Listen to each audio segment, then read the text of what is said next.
Hello everyone, welcome back to my channel daily অ্যাডভেঞ্চারে তোমাদের সকলকে জানাই স্বাগত। আজকে আবারও একটা নতুন ব্লগ নিয়ে তোমাদের কাছে হাজির। আজকে আমি তোমাদের কাছে নিয়ে চলে এসেছি একটা দারুণ এক্সাইটিং ব্লগ। মানে যারা দীঘা গিয়ে বোর হয়ে গেছো, ভাবছো একটু নতুন কোথাও যেতে চাও দীঘার কাছাকাছি, তো সেরকম একটা সুন্দর বিচের সন্ধান নিয়ে আমি চলে এসেছি তোমাদের কাছে। আজকে আমি যে বিচটা এক্সপ্লোর করতে যাচ্ছি সেই বিচটার নাম হচ্ছে উদয়পুর।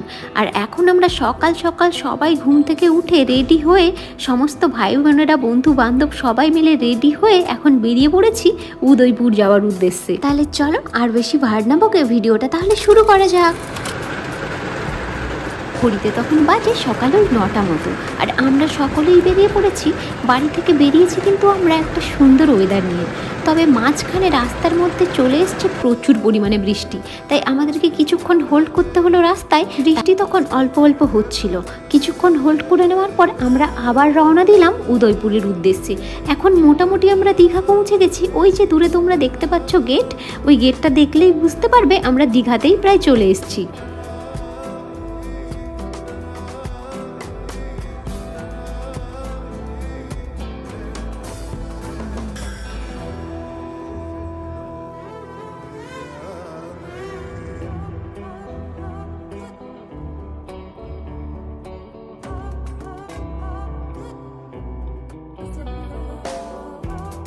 মোটামুটি এখন আমরা পৌঁছে গেছি ওল্ড দীঘাতে।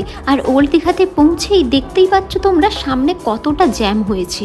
তো আমরাও জ্যামে প্রায় অনেকক্ষণই দাঁড়ানোর পরে তারপরে আবার আমরা উদ্দেশ্যে রওনা দিলাম উদয়পুরের। এখন জগন্নাথ দেবের নতুন মন্দির হওয়ার কারণে এইদিকে রাস্তাটাতে ভালো রকমেরই জ্যাম থাকছে, তবে এইদিকে রাস্তাতে আগে তেমন খুব একটা ভিড় থাকতো না। এখন নতুন মন্দির হওয়ার জন্য মানুষজনের ভিড় উপচে পড়েছে, তাই এই রাস্তাটা এখন প্রায় জ্যাম লেগেই থাকে। আমরা ছিলাম অনেকে, আর হোটেলটাও নিয়েছিলাম ওল্ড দীঘাতেই। তখনও কিন্তু গুঁড়ি গুঁড়ি বৃষ্টি হচ্ছে, তাই আর বেশি দেরি না করে হোটেলে গিয়েই তাড়াতাড়ি আমাদের ড্রেসগুলোকে চেঞ্জ করে নিয়ে এখন আমরা রওনা দেব উদয়পুরের উদ্দেশ্যে। মোটামুটি এখন আমরা পৌঁছে গেছি উদয়পুরে। আর এই যে জায়গাটা তোমরা দেখতে পাচ্ছ, পুরো এরিয়াটা তোমাদেরকে একবার দেখিয়ে দিচ্ছি আমরা। এই দিকের পুরো এরিয়াটাই হচ্ছে পার্কিং এরিয়া, মানে যত দূর দেখতে পাচ্ছ গাড়ি আর গাড়ি, পুরো এরিয়াটাই হচ্ছে পার্কিং এরিয়া। এখন আমরা পার্কিং এরিয়া পৌঁছে গাড়িটাকে পার্ক করে হেঁটে হেঁটে যাব বিচে। পার্কিং এরিয়া থেকে বেরিয়ে এই যে তোমরা রাস্তাটা দেখতে পাচ্ছ, এটাই হচ্ছে বিচে যাওয়ার রাস্তা। তাহলে চলো তোমাদেরকেও আমার সঙ্গে নিয়ে যাচ্ছি।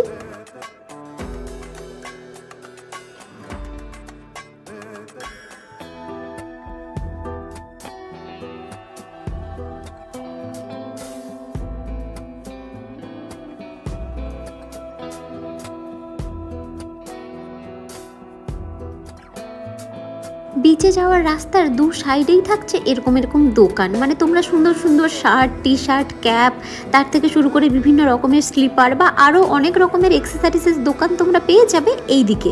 তার সাথেও বিভিন্ন রকমের খাবারের দোকানও তোমরা পেয়ে যাবে। তাহলে চলো এই রাস্তা ধরে এবার বিচে যাওয়া যাক।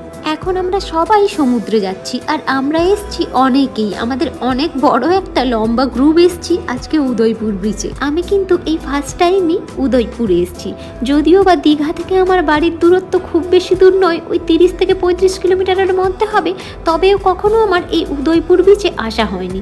তাই আজকে সবাই মিলে যখন প্ল্যান করলো উদয়পুর যাবে, আমিও খুবই এক্সাইটেড নতুন বিচ এক্সপ্লোর করব, আর তোমাদেরকেও অনেকটা কিছু জানাবো বিচের সম্পর্কে।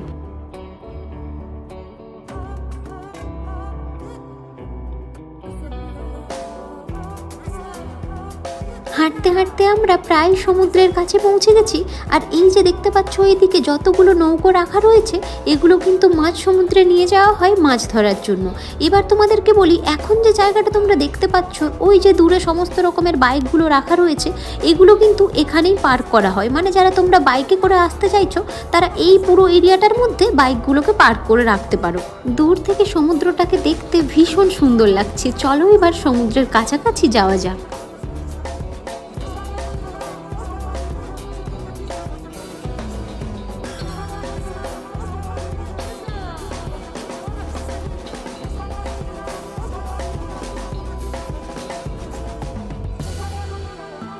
আমাদের গ্রুপে যতজন এসছি এখন সবাই আবার একসঙ্গে হয়ে গেছি, কেউ একটু সামনে কেউ একটু পেছনে। আমাদেরকে অনেকটা হেঁটে হেঁটেই যেতে হচ্ছে সামনের দিকে, কারণ জল তখন অনেকটা দূরে চলে গেছে। এই জলের কিন্তু কোনো ঠিক নেই, কখন যে কতটা উপরে উঠে চলে আসবে সেটা কেউ বলতে পারে না। তোমাদেরকে ওপরে যে জায়গাটা দেখালাম, কখনো কখনো জল এতটা দূর অবধিও জোয়ারের সময় চলে আসতে পারে।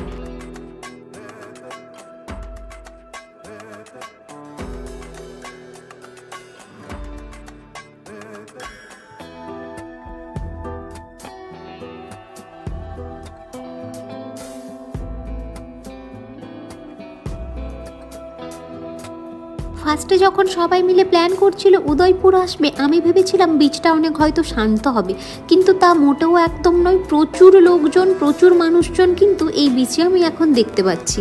এখন আমরা পৌঁছে গেছি একটা দোকানে। এখানে তোমরা এরকম দোকান অনেক পেয়ে যাবে, যেখান থেকে তোমরা মাছ, কাঁকড়া, চিংড়ি, বিভিন্ন রকমের মাছের আইটেম তোমরা নিতে পারবে। সেগুলো ওনারাই রান্না করে দেবেন, তবে তোমাদেরকে বার্গেনিং করতে হবে। হ্যাঁ, এবারে আমি তোমাদেরকে একটা কথা বলি, আমি যেটা করেছি সেটা হচ্ছে এখানকার যে মাছ সেগুলো কিন্তু একদমই ভালো থাকে না। আমরা তাই ওই জন্য দীঘার যে মাছের মার্কেট আছে সেখান থেকেই ফ্রেশ মাছ কিনে নিয়ে এসে এখান থেকেই রান্না করিয়েছি। তোমরা চাইলে এনাদের কাছ থেকেও নিতে পারো, আবার তোমরা মাছ কিনে নিয়ে এসেও ভালো জায়গা থেকে এনাদের কাছে রান্না করাতে পারো। মোটামুটি আমি তোমাদেরকে কিছুটা আইডিয়া দিয়ে দিচ্ছি ভিডিওর মাধ্যমে। ধরো যদি তোমরা ইলিশ বা পমফ্রেট এই জাতীয় কিছু মাছ কিনে নিয়ে এসে রান্না করাও, তাহলে 1 কেজি যদি ইলিশ মাছ কেনো তোমরা, এনারা রান্না করতে নেয় 400 থেকে 500 টাকা। এবার তোমাদেরকে বাকিটা বার্গেনিং করে নিতে হবে। এবারে তোমাদেরকে মেইন যে অ্যাট্রাকশন উদয়পুরের সেই কথাই বলি। উদয়পুরে মানুষ আসেন এই যে জলের মধ্যে চেয়ার পেতে সুন্দর করে বসে অ্যারেঞ্জমেন্ট করে খাওয়া দাওয়া করতে, এটাই মানুষ পছন্দ করেন, আর সেই কারণেই মানুষ উদয়পুরে আসেন। যারা আগে উদয়পুরে এসছো তারা তো সব কিছুর সম্পর্কেই জানো, তবে যারা আসোনি বা যারা আসবে ভাবছো, এই ভিডিওটা আমি তাদের জন্যই করছি, যেন একটু হলেও তাদের হেল্প হয়। যেই দোকানগুলো আমি দেখালাম সেই প্রত্যেকটা দোকানগুলোতেই এরকম ছাতা, টেবিল, চেয়ার সব কিছুরই ব্যবস্থা থাকে। ওনারাই সব কিছু প্রোভাইড করেন। এবার ঘন্টা প্রতি চার্জেস নেয়। মোটামুটি আমি তোমাদেরকে কিছুটা আইডিয়া দিয়ে দিচ্ছি। 6 থেকে 7টা চেয়ার, একটা টেবিল, আমব্রেলা সব কিছুই নিয়ে ওনারা ঘন্টা প্রতি চার্জ করেন 50 টাকা করে। এবার তোমরা চাইলে বার্গেনিং করে নিতে পারো। এবারে তোমাদেরকে একটা কথা বলি, আমাদের হাতে এখন যে গ্লাসগুলো দেখতে পাচ্ছ এগুলোতে কিন্তু কোল্ড ড্রিঙ্কসই রয়েছে, অন্য কিছু নয়। এবারে আরও একটা তোমাদেরকে কথা বলি, এখানে অন্য কিছুর ব্যবস্থাও রয়েছে, আর মানুষ হয়তো সেই কারণেই আসেন, তবে সেটা যে যার একদম ব্যক্তিগত ব্যাপার। এখানে প্রত্যেকটা মানুষ আলাদা, তাই প্রতিটা মানুষের চয়েসও ঠিক আলাদা। তাই কে কি পছন্দ করবেন সেটা কিন্তু যে যার সম্পূর্ণ ব্যক্তিগত ব্যাপার। আমি এই নিয়ে কোনো ব্যক্তিগত মতামত প্রকাশ করছি না।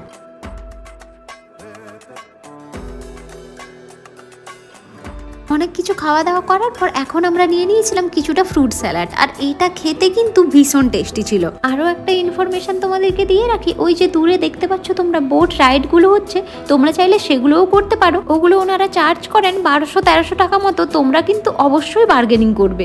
মোটামুটি টুকটাক খাওয়া দাওয়া কমপ্লিট করে নেওয়ার পর সবার ইচ্ছে করেছিল সমুদ্রে নামবে স্নান করতে, তাই এখন আমাদের গ্রুপে যতজন এসেছিলাম সবাই মিলে নেমে গেছে এখন সমুদ্রে। তবে আমি আর সমুদ্রে নামিনি, আমার শরীরটা একটু খারাপ থাকার কারণে। ঘড়িতে তখন বাজে 4:53, আর আমরা সবাই সমুদ্র থেকে বেরিয়ে এখন যাচ্ছি হোটেলের উদ্দেশ্যে। আমরা যখন বিচে এসেছিলাম তখন বাজে প্রায় ওই 1টার মতো, আর কখন যে এত ঘন্টা সময় কেটে গেল সেটা আমরা বুঝতেই পারলাম না। পরন্ত বিকেলবেলায় দূরের আকাশটা তার সাথে সমুদ্র যেন মিশে গেছে, দেখতেও বেশ ভীষণ সুন্দর লাগছে। যারা ভাবছো উদয়পুর বিচে আসবে তারা এসে একবার হলেও উদয়পুর বিচটা এক্সপ্লোর করতে পারো। তবে আমার একান্ত ব্যক্তিগত মতামত থেকে বলছি, আমার বিচটা অতটাও ভালো লাগেনি, খুব একটা পরিষ্কার ছিল না বিচটা। তার সাথে এখানকার যে অ্যাম্বিয়েন্স সেটা কিন্তু ফ্যামিলি নিয়ে আসার জন্য একদম উপযুক্ত নয়। বাকিটা যার যার নিজস্ব মতামত। তাহলে চলো আজকের মতো ভিডিওটা এখানেই শেষ করছি। কেমন লাগলো তোমাদের সেটা কিন্তু আমাকে অবশ্যই কমেন্ট করে জানিও, আর ভালো লাগলে একটা লাইক করে দিও। আর যারা আমার চ্যানেলে একদম নতুন এরকম টাইপের ভিডিও দেখতে চাও তারা কিন্তু আমার চ্যানেলটিকে সাবস্ক্রাইব করে দিও। চলো টাটা।